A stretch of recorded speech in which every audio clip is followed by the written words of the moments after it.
Hello दोस्तों, मैं हूं आपका अकबर। तो दोस्तों, वैसे तो आपने बहुत सारी हॉरर कहानियां सुनी होगी, लेकिन आज की जो कहानी है ना, यह कहानी आपको सच में डर का एहसास करा देगी। तो इस वीडियो को शुरू से लेकर अंत तक जरूर देखिएगा। और हाँ, अगर ये वीडियो आपको अच्छा लगे तो इस वीडियो को आप एक लाइक जरूर कीजिएगा, और चैनल पर नए हैं तो चैनल को सब्सक्राइब जरूर से कर दीजिएगा। तो चलिए इस वीडियो को स्टार्ट करते हैं।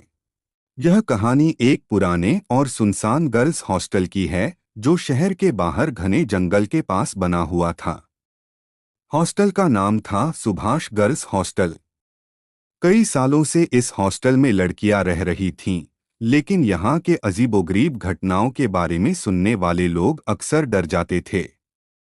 अचानक गायब होने वाली लड़कियां हॉस्टल के तीसरे फ्लोर के आखिरी कमरा नंबर 308 को लेकर हमेशा कुछ न कुछ अजीब बातें होती थीं। वहां रहने वाली लड़कियां अक्सर रातों को रोने की आवाजें सुनती थीं। कुछ तो कहती कि उन्हें आधी रात को कोई परछाई नजर आती है, जो उनके कमरे के कोने में खड़ी होकर उन्हें घूरती रहती है। धीरे धीरे वहां रहने वाली लड़कियां बीमार पड़ने लगीं और कुछ बिना बताए हॉस्टल छोड़कर चली जातीं। मायावी खिड़की एक दिन हॉस्टल में अनुष्का नाम की लड़की आई।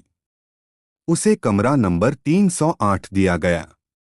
अनुष्का निडर और आत्मविश्वासी लड़की थी। शुरुआत में उसे किसी भी बात पर विश्वास नहीं हुआ, लेकिन पहली ही रात खिड़की से आती ठंडी हवा के साथ अजीब सी फुसफुसाहट की आवाजें सुनाई देने लगीं। जब उसने खिड़की से बाहर झांका तो उसे एक औरत का धुंधला चेहरा नजर आया, जो पेड़ की डाल से लटक रहा था। भयानक सच का खुलासा डरी हुई अनुष्का ने हॉस्टल की वार्डन से सारी बात बताई। वार्डन ने उसे चुप रहने को कहा और बताया कि हॉस्टल के तीसरे फ्लोर का इतिहास बेहद डरावना था। कई साल पहले एक लड़की सुमंत ने इसी कमरे में खुदकुशी की थी।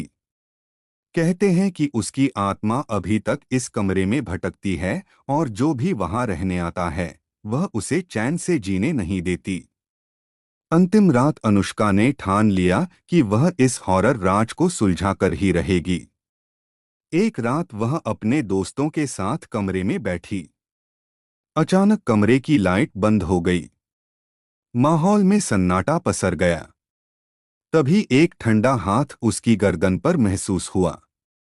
सभी लड़कियों ने देखा कि कमरे की दीवार पर खून से लिखा था, मुझे मेरा इंसाफ चाहिए। डर के मारे अनुष्का बेहोश हो गई। अगले दिन अनुष्का ने हॉस्टल छोड़ दिया। इसके बाद भी कमरे की कहानी खत्म नहीं हुई।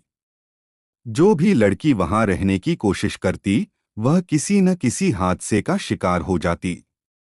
आज भी कहा जाता है कि सुभाष गर्ल्स हॉस्टल के कमरा नंबर 308 में सुमन की आत्मा इंसाफ की तलाश में भटक रही है।